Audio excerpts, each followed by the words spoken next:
Sangwa amahoro nshuti mukunzi wacu ubandanya kubana natwe ngaha kuri ino mboneshakure igushikiriza amakuru inkuru kumwe n'ibiganiro bigezweho biriko biravugwa irya nino mu gihugu c'u Burundi ndetse no hakurya y'imbibe z'igihugu c'u Burundi mu yandi makungu. Ntunyemerere nkuhe kaze, ndaguhaye mwiriwe neza canke mwaramutse neza bivanye n'aho udukurikira uherereye kuri uwu mugoroba w'uwa kane w'indwi w'igenekerezo ry'icumi n'indwi z'ukwezi k'umunani umwaka ni 2023. Wowe udukurikira uri mu bisagara bitandukanye mu gihugu c'u Burundi ntunyemerere nkuhe kaze ngaha kuri ino mboneshakure. Wowe udukurikira uri mu gisagara c'ubudandaji Bujumbura ndaguhaye kaze. Wowe udukurikira uri hakurya mu ntara ya Gitega mu murwa mukuru wa politike ntunyemerere nkuhe kaze. Wowe udukurikira uri mu ntara ya Makamba ukadukurikira uri mu ntara ya Cibitoke, wowe udukurikira uri mu ntara ya Ruyigi, mu ntara ya Karusi, mu ntara ya Bururi, mwese ndabakengurukiye cane ngaha kuri ino mboneshakure. Ndetse namwe mudukurikira muri hakurya y'imbibe z'igihugu c'u Burundi mu bihugu bibanyi nk'igihugu c'u Rwanda, igihugu ca Repubulika Iharanira Rusange ya Kongo, igihugu c'u Buganda, igihugu ca Kenya, igihugu ca Tanzania, mwese ndabahaye kaze ngaha kuri ino mboneshakure. Ndetse namwe mudukurikira muri hakurya y'imbibe z'ivyo bihugu bibanyi mu yandi makungu ya kure, mwe mudukurikira muri hakurya mu bihugu vy'Uburaya, mwe mudukurikira muri ku mugabane wa Amerika, mwe mudukurikira muri ku mugabane wa Aziya, ndetse namwe muri Australia, mwese ndabakengurukiye cane ngaha kuri ino mboneshakure. No kwibutsa ko tukugezako amakuru ariko aravugwa mu bisata bitandukanye, huba mu gisata ca politike, mu gisata c'inkino, mu gisata c'agateka ka zina muntu, mu gisata c'ubutunzi, mu gisata c'uburimyi n'ubworozi, mu gisata c'inkino, kumwe no mu bindi bisata bitandukanye ngaha mu gihugu c'u Burundi. Ntunyemerere rero nkuhe kaze, utegerezwa gusa gufyonda sabone canke subscribe nawe utarafyondako, hama ubandanye urashikirwa n'amakuru yose tubandanya gushikiriza binyuriye ngaha kuri ino mboneshakure. Abatanga isukari bayinyegeza nibo ntandaro y'ikena rikabije ryayo, aho ni mu ntara ya Makamba. Kubw'abanyagihugu bo ku mugwa mukuru w'intara ya Makamba mu bumanuko bw'u Burundi, isukari ya Sosumo iheruka gutangwa ku wa 16 Mukakaro 2023. Abihereza ico kidandazwa bamenyesha ko iryo tangwa ry'isukari ryaranzwe no kuyinyegeza. Hatanzwe igitigiri gito cane ku bayidandaza bagizwe ahanini n'abanywanyi ba CNDD-FDD, bakaba bagirizwa kunyegeza ico kidandazwa.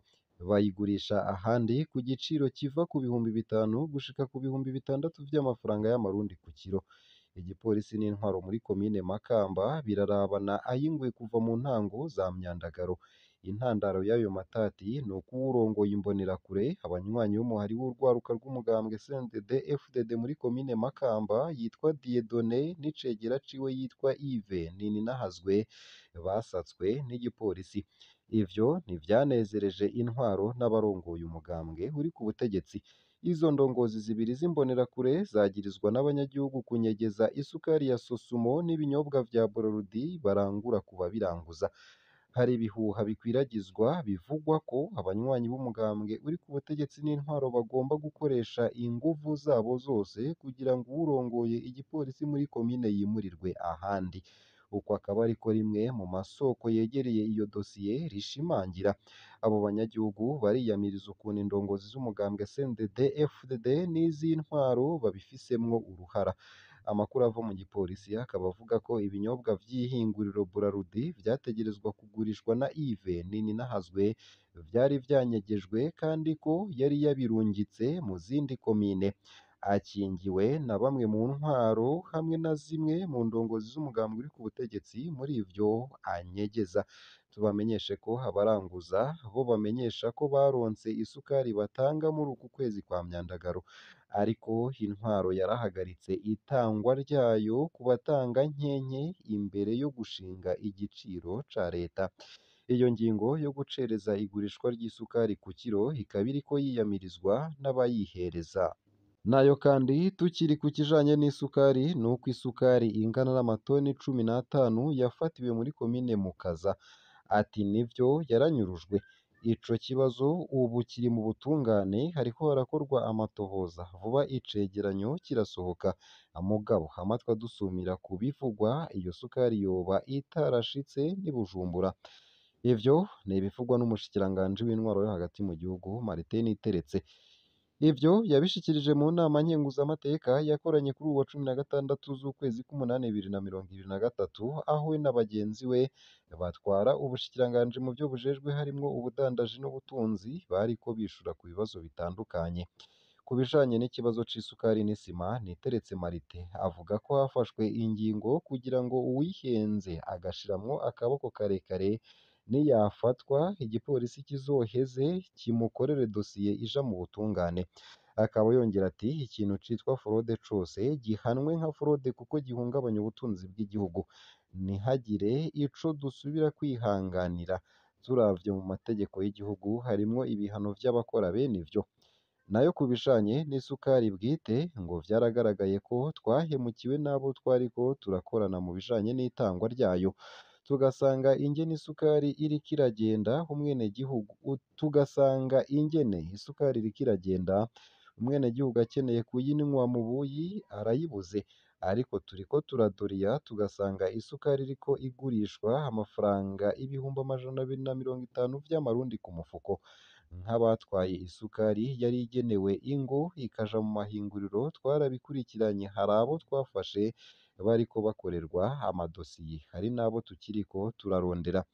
Nayo kuvyerekeye ingingo zofatirwa indongozi zavuzwe ku bijanye n'igipfungu cibonekeje ku vyerekeye isukari ingana n'amatoni 15 yafatiwe muri komine Mukaza, nk'uko bihora bigenda ku zindi ndongozi zagirizwa kugira uruhara mu bunyonyezi.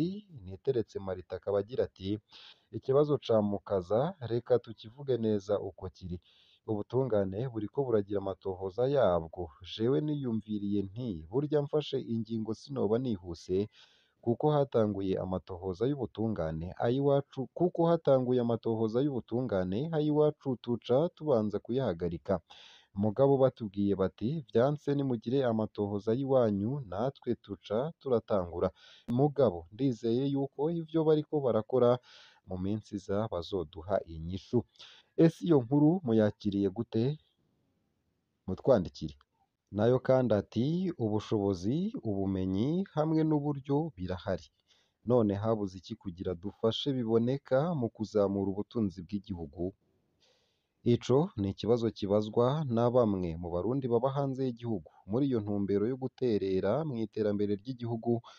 Kuva kw'igenekerezo rya 2 z'ukw'umunani 2023, abo Barundi baba mu makungu baratanguje icese igikorwa ciswe $5 ku kwezi mu ntumbero yo gushigikira imigambi ya leta, aho huguruwe konti mw'ibanki nkuru y'igihugu yiswe Projet Diaspora kugira umurundi wese ari hanze aza arashirako n'imiburiburi $5 ku kwezi. Bishikirizwa na Eric Niragira kw'izina ry'abarundi baba hanze y'igihugu kuri uwu wa 17 z'ukwezi kw'umunani 2023, mu gihe umukuru w'igihugu yugururiye icese mu ntara ya Gitega ibikorwa vy'indwi yahariwe abarundi baba mu makungu.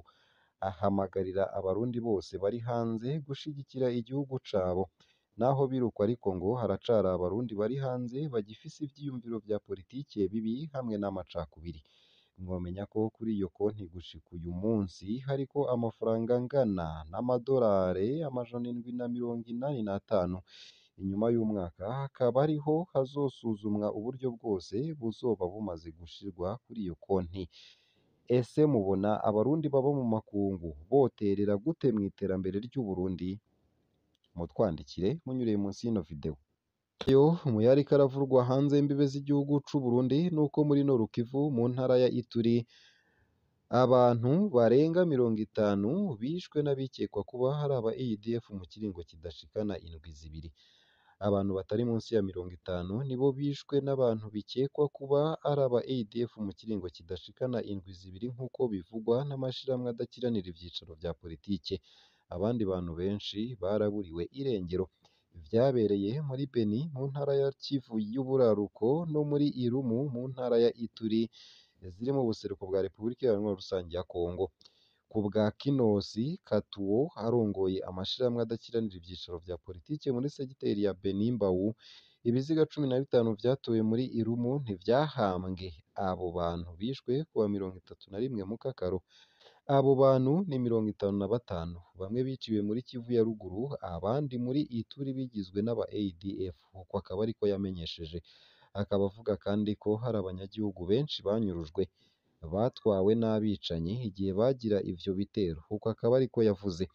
Iryo shirahamwe ribona ko bibabaje ukuntu abanyagihugu bama basemereye mugabo abo bicanyi bakijandajandira mu bigwati bimwe ataco binona, bikaboneka ko abanyagihugu bashobora gusubira kwicwa. Beni na Irumu hamaze igihe hari ikirimbiro ry'abicanyi batera abanyagihugu bigakorwa na ADF n'iyindi migwi yo mu gihugu yitwaje ibirwanisho. ADF ni umugwi witwaje ibirwanisho wamuka mu Buganda. Mu mwaka w'ibihumbi 2021, Leta Zunze Ubumwe za Amerika zashize uwo muhari mu yikoresha iterabwoba ufitaniye isano n'abihevyi ba Eta Islamique.